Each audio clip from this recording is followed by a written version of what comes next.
All right, guys, day three here of the spring burn down for the 2022 crop season.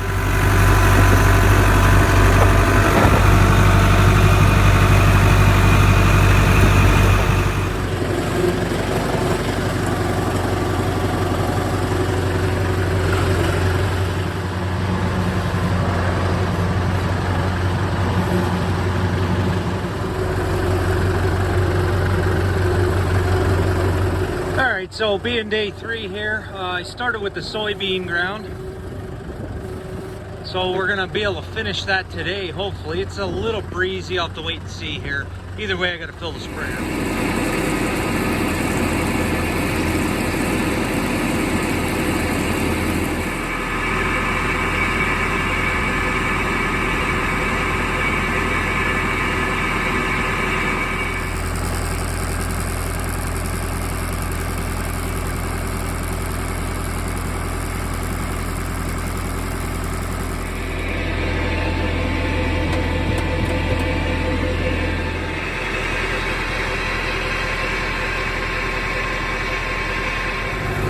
I'm going to talk a little louder. I don't know how the sound shows up with the tractor running. Anyway, 20 acres to go for the soybean ground, and that's done. That'll kind of take a weight off of my shoulders because the bean spray's got to be on. At least this stuff has to be on before the beans are planted or up or anything like that. The corn spray, I can spray all the way up until just before emergence. I'd like to get it on a little bit before. The custom planters had texted me the other day wanting to know the acreage for this year, so I told him what we're planning, and he said he'd text me when it gets closer, so things are in the works now. That's got to get sprayed yet. What else do we got going? I'm going up the hill in low range. The road has deteriorated, and the sprayer's about as full as I want to make it, that I feel comfortable. The last thing I want to do is break it, because I have no plans now of getting another one.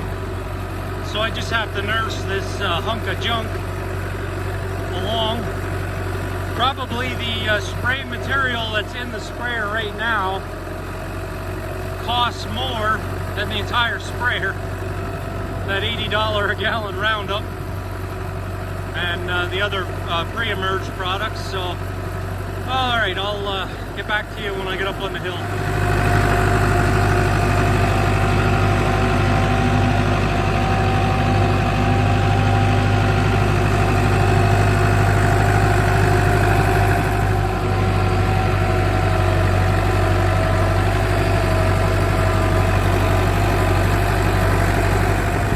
It's a beautiful day today. The wind today is about like it was the other day. Right now it's calm, there's nothing moving. We can go start spraying.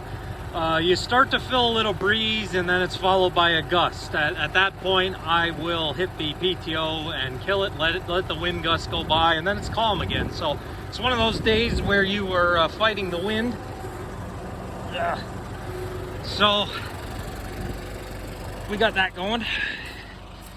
But with these nozzles, I can spray pretty good here. Of course, we're still fighting with these manual booms that I deal with every single year. They are getting really bad shape. So let me get 2 hands here and open these booms. Okay, so the wind's kicking up a little here. This is a bad spot. The other day when it was windy, I was down over that hill. And if you get down over that hill, it's like a hollow. And the wind kind of goes over top of you. I mean, anywhere you go, it's windy. But this spot here, open to the west, it's always blowing either this way, that way. So we just got to get to the end of these strips, and then we're headed that way, and then it'll be, which way will it be? Yeah, it'll be at our back going east, and yeah, so I'll have to monitor that. No GPS today. No foam markers anymore. I took the drop tubes off the end just to lighten up the booms a little. No luck yet finding a motor, and at this point in the year, I'm just gonna say the heck with it. Like I say, I'm just gonna go back to how I used to do it, counting rows. We're in a cornfield. When I get to the end, I can just count over. Like I say, it might not always be the most exact, but when I come back later to do the post-emerge, I can get the trouble spots. So more so for applying liquid fertilizer, it makes me nervous missing spots, because you can see it in the crops. So the weather for today is it was mixed this morning, so I didn't start at it this morning. It was cloudy. I like to spray when it's sunny. I mean, smaller scale, I have the luxury to kind of wait for perfect weather. I like to spray when the sun is out, on account of inversions, temperature inversion, that whole deal. The other day when it rained, I don't think it rained enough. A lot of these products that you spray are rain fast, meaning they're pretty well dried on the plant within an hour. And if it takes you 2 hours to do a back far enough, yeah, that'll work. If it takes you 2 hours to do a field, it's an hour from application, so it's already rain fast before you're even done in most of the field. So it is what it is at this point. What else can I tell you guys? Like I said, I don't mean to be repetitive, but with limited time here, like I said, 3 years, I want to kind of document a little more to remember this, because I know in the next 10 years I'm going to want to look back and enjoy it. So I don't know, I really had big plans when I first started this operation, but it's just not working out. And it's, I don't know, without having a home farm, that's the trouble. That's where it all stems from. Not having a home farm, the home base, so to speak, where all your infrastructure is, bins, storage, all that kind of stuff. It's tough to just make a go just renting ground. I don't want to complain, because all in all have 8-9 years farming the same farm, so it's not like it was a failure. I'm not gonna put myself down. But yeah, like I say, I want to try to keep documenting this. So I'm going to stop talking, start spraying. Alright, so what I do is go around the entire field twice. Doing that will get my my boom up into the straight rows. There might be a little overlap, but nothing terrible. So I go all the way around twice. That way I know the outside of the field is taken care of, and we're in good shape there. So let me... I'll come back on my second pass. I got a down tree here. I got to get out of here eventually too. And fields like this are very easy to keep track of and not get lost. Nice straight rows. I don't have the triangles like I had the other day when I was spraying. It's a little bit easier to get lost. So as long as you don't lose count when you come out on the end, you're okay. So yeah, I know I had somebody say a lot will happen in 3 years, which that's very true. Things do change. A lot can change in that amount of time. However, time seems to move pretty fast, at least for me. It's hard to believe how fast it's gone up until this point. I mean, it's unreal that it's 2022 already. So it'll probably end just as quick as it started, but so yeah, another advantage here with being a little bit later this year, a lot of the mare's tail that I deal with has already sprouted, and if I would have done this 2 weeks ago, it wouldn't have emerged yet. And at least now you get a chance to treat it. So we'll see how it is. We are later this year, but that's kind of how things worked out. So, all right, I'll come back with you in a little bit again. Okay, so the second lap around, you can see we're only overlapped into these straight rows just a little bit. So when I'm coming this way, I need to account for that. It's just a game of math here. If it's 24 rows on the end, I could do 18. I can shut a section of the boom down so I'm not overlapping, and we'll still get full coverage. So just doing the math, counting, We already had GPS lay out the field, so all right, enough on that subject. You guys get what I'm talking about. So now we're good to finish the straight rows. All right, so I'm coming near the end of this end row. So we're gonna carry it to about there. Sprayer up.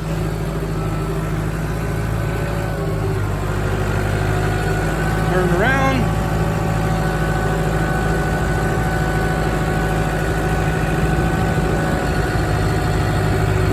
Bring it back. Look at our corn. One. Okay, there's where that one is. 1, 2. Right there. Line up here. I think that was right. Spray it on.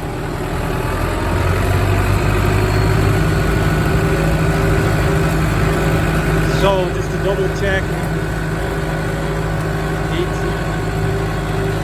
Yeah, I think that'll work. All right, so when I get to this end, instead of going back to that end, we're just gonna count over and come back on the upper side here.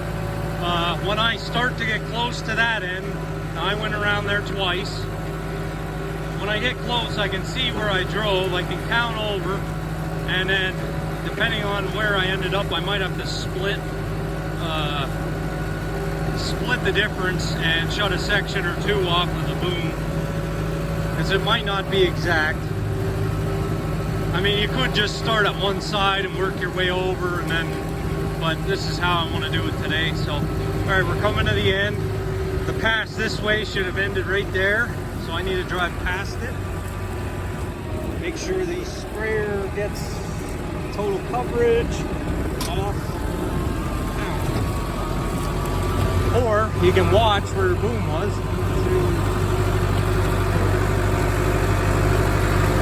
And it looks like here, right here. Sprayer on.